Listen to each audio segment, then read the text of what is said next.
Shalom Bapak Ibu Saudara yang dikasihi Tuhan. Seri pengajaran hari ini Minggu 7 Maret 2020 berjudul Memperhatikan Kebiasaan Hidup. Terkait kelicikan dan tipu muslihat iblis untuk bisa menjatuhkan manusia dengan berbagai cara yang sistematis. Rasul Paulus dalam Efesus 5 ayat 15 mengatakan, "Karena itu, perhatikanlah dengan seksama bagaimana kamu hidup. Janganlah seperti orang bebal, tetapi seperti orang arif." Di sini perlu diketahui bahwa kalimat "bagaimana kamu hidup" dalam teks aslinya adalah peripateite yang menunjukkan suatu kebiasaan. Dengan kata lain, kebiasaan hidup kita haruslah diperhatikan. Di sini yang penting saudara ketahui yaitu namanya kebiasaan itu suatu tindakan atau perbuatan yang dibiasakan atau yang dilakukan berulang-ulang. Itu baru bisa disebut kebiasaan. Kalau hanya sesekali saja dilakukan atau bahkan mungkin sangat jarang dilakukan, suatu perbuatan tidak bisa dikatakan sebagai kebiasaan. Nah, pertanyaannya, kenapa kebiasaan hidup kita harus diperhatikan? Ayat tadi berkata supaya kita jadi orang yang arif.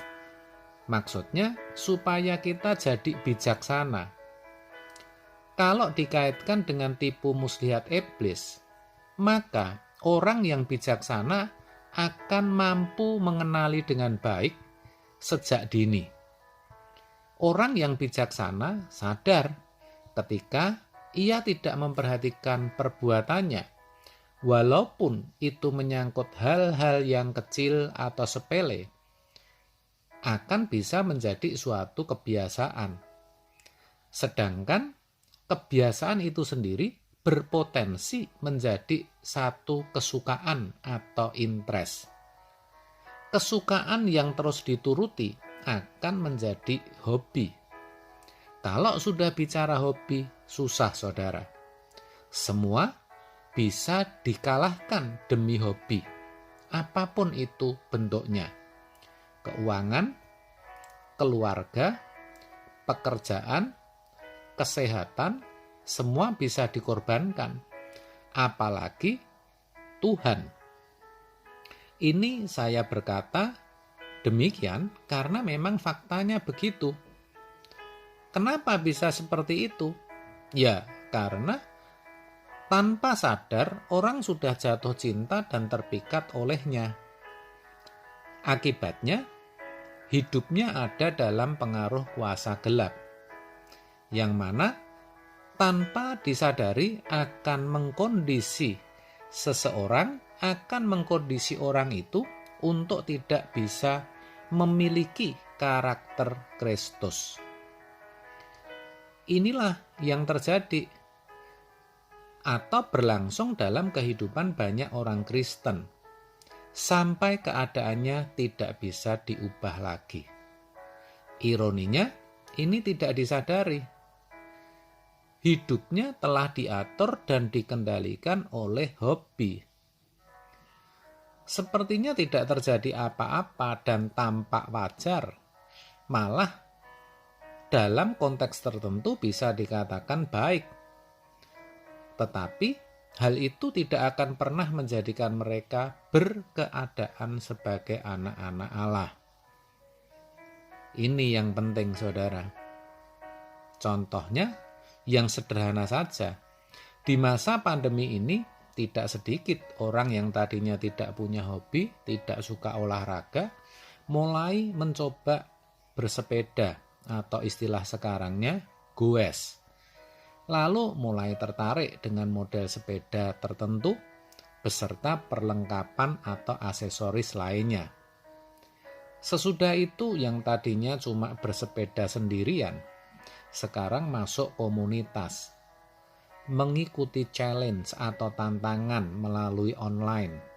Sebulan harus bisa tempuh jarak sekian, kemudian berkembang selama 100 hari berturut-turut tidak boleh berhenti. Ntar kalau sudah berhasil, tidak mungkin berhenti di situ, pasti berkembang lagi.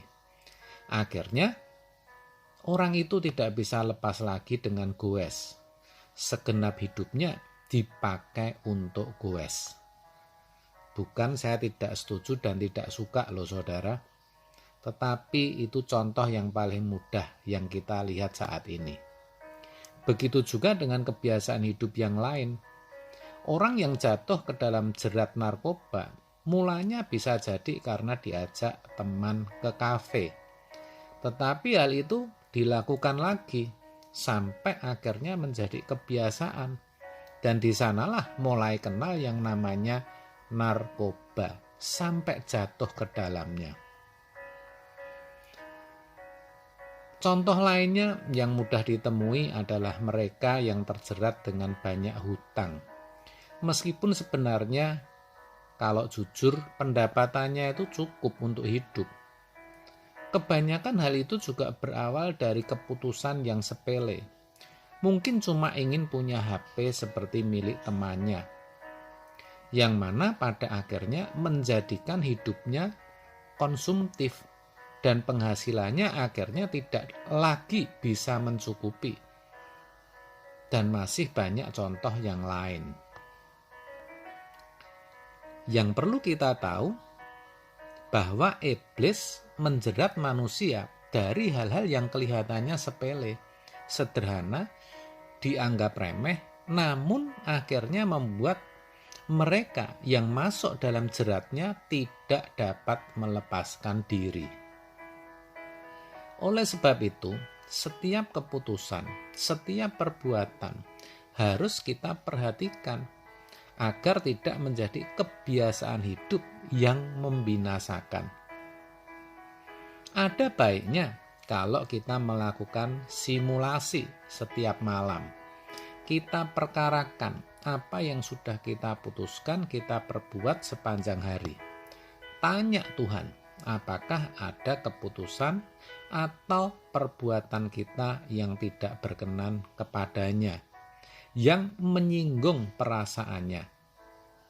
Kalau memang ada yang Tuhan tidak sukai, ya harus dihentikan. Kita harus berusaha agar tidak kita ulang. Jadi dengan simulasi itu sesungguhnya kita sedang memperhatikan hidup kita. Kita sedang berusaha menjadi orang arif, orang bijaksana yang mengerti akan kehendak Bapa. Dengan demikian, memperhatikan secara seksama kebiasaan hidup yang kita jalani, kita dapat mengenali dengan lebih teliti pengaruh kuasa gelap yang hendak menjerat kita, sehingga kita tidak sampai jatuh ke dalam tipu muslihat iblis. Amin. Tuhan memberkati.